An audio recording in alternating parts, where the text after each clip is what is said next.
man, it's recycling, and if we don't recycle, then what are we doing for the earth? We got to turn that Soylent Green into a new ear. And it's one less person that's going to be breathing air. That's right. Are you using right. up resources? And we could help people that are already here and, that know how to use the internet. So, it's totally disgusting.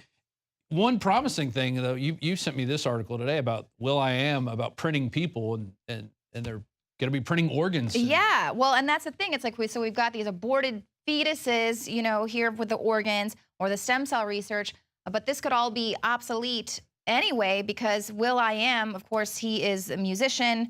He's also the chief creative officer of a 3D printing company, 3D Systems. So he's here working with this kind of technology, and he's saying, we're already able to print proteins, meaning they can already print meat. So, I mean, I don't want to go out and have a 3D meat burger here anytime soon, but he says they're already working on printing organs. You can print a liver. So if you can print a liver or a kidney, then God dang it, you're going to be able to print a whole freaking person, and that's scary. And so here he's saying we need to have some laws and some ethics and really have this discussion.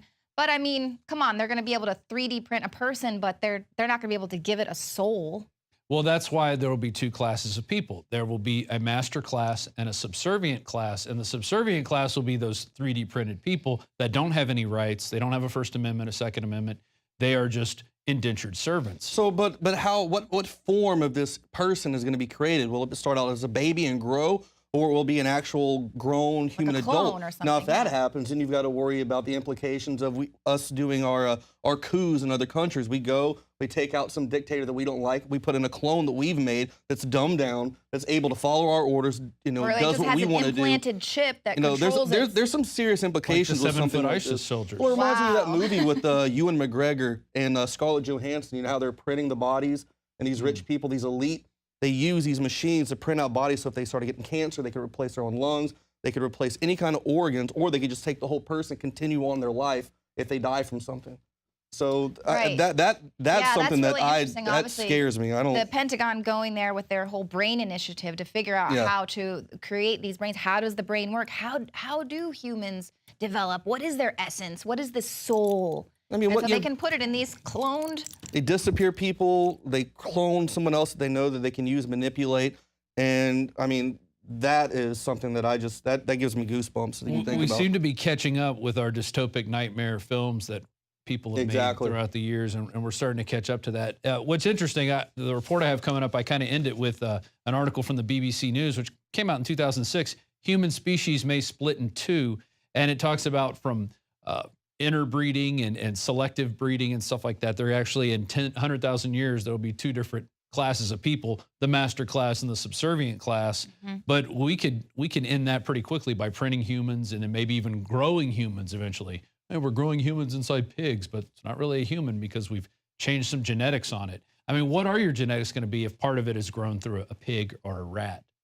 Are you going to be a human? I mean, once you take that organ that hey, it doesn't cost that much. This organ's only $5,000, and if we grow an organ from scratch, well, it's $30,000. So you're going to have those types of questions to ask, and we are really going into a brave new world with all this new technology. Right, and they're already messing with our DNA just via the GMOs and things that are not native to our body. They're not something that our body knows how to digest and how to process. So it's turning people into these obese walking tumors, and your children's children are taking on some of that. Well, do you think those animalistic instincts from these animals are going to pass over into people though as well when that's added on, when that becomes part of the DNA and it starts switching?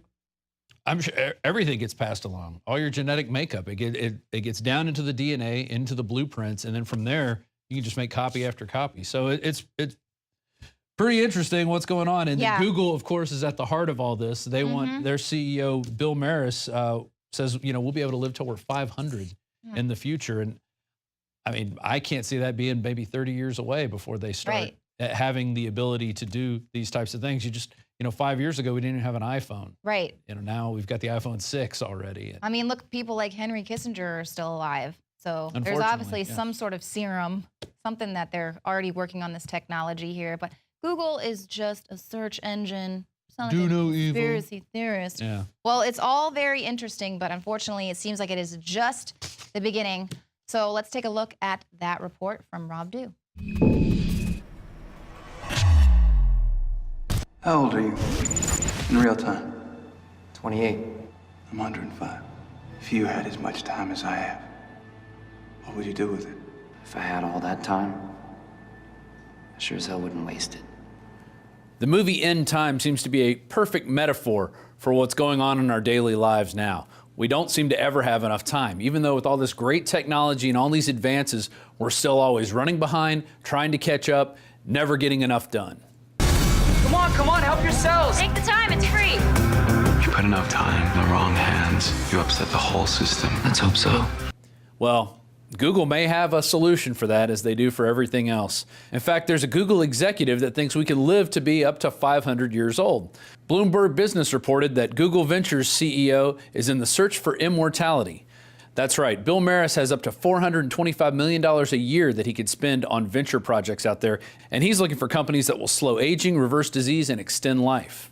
Google Ventures has close to $2 billion in assets under management with stakes in more than 280 startups.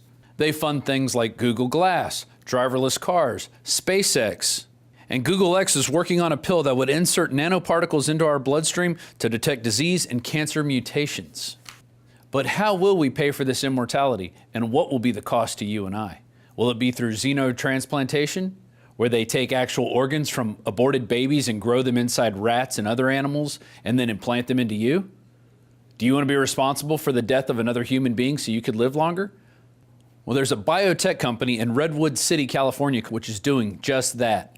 The California company Ganogen removes the organs from aborted babies, transplants them into a rat or pig, and allows them to grow so they can be transplanted into a human. Work has initially been done on kidneys. WorldNet Daily seems to be one of the only publications talking about this. They have a couple articles. One, scientists grow kidneys of aborted babies and animals, an aborted baby organ program called Franken Science. This is one way we're turning our children into commodities, and they're not even being born yet. Now, after they're born, we have the CPS that goes around and traffics children. In fact, Los Angeles Department of Children and Family Services is under state investigation. The LA Department of Children and Family Services has been under fire in recent years with official commissions investigating high-profile deaths of children who've come in contact with the foster care system. Investigators are looking into allegations that officials in Los Angeles DCFS office engaged in a series of baby trafficking activities and cover-up extending back 15 years, involving possibly large numbers of babies. And these kids had a high price tag. They estimate that 21,000 kids that went through this system, they were getting $25,000 apiece for them, and taking them out of the system and transferring them to families with these large fees. And so the supervisors are getting kickbacks, the employees are getting kickbacks, so what they need is more kids. So they go after your family.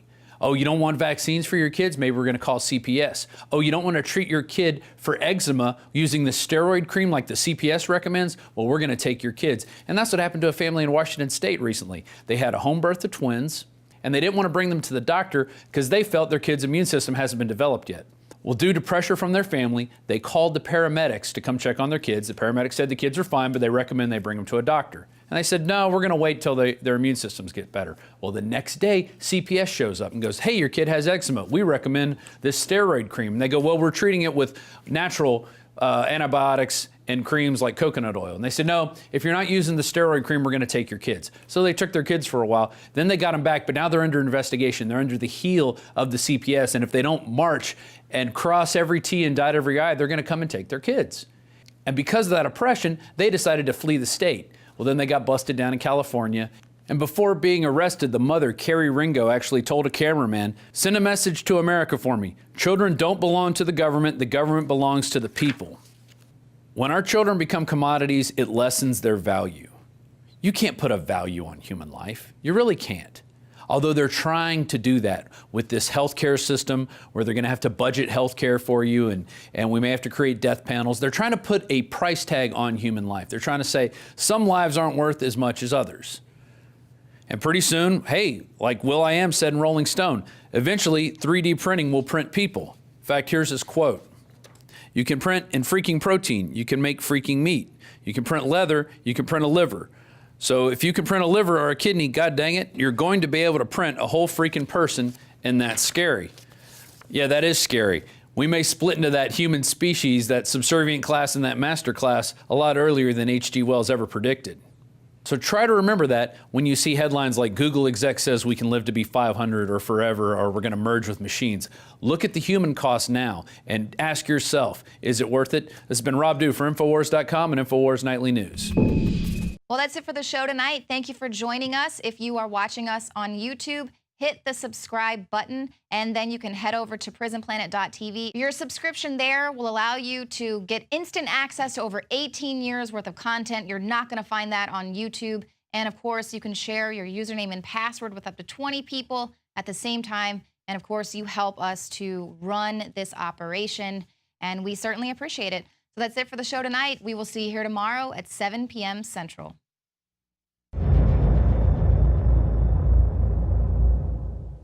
From the water table to our soils to the atmosphere itself, our world is becoming more and more toxic each and every day. But it's not just the air outside that's toxic. Indoor air has been shown to have 2 to 5 times higher concentrations of pollutants than even outdoor air. And most Americans spend 90% of their time inside using toxic chemicals within their homes. There are more than 42 million smokers in the United States. Well over 1,000 types of mold and mildew linked to numerous conditions. And don't forget the fact that 6 million Americans live with pets they're allergic to as well. When I began to research these statistics, it was clear to me it was time to start cleansing my lungs in order to combat the toxic environment that we cannot escape, but that we can fight back against. Made with organic and wild cultivated herbs and manufactured in the USA, the new InfoWars Life Lung Cleanse is here in a convenient spray bottle that can be brought with you throughout any toxic environment. Now available exclusively at InfoWarsLife.com or by calling toll-free 888-253-3139.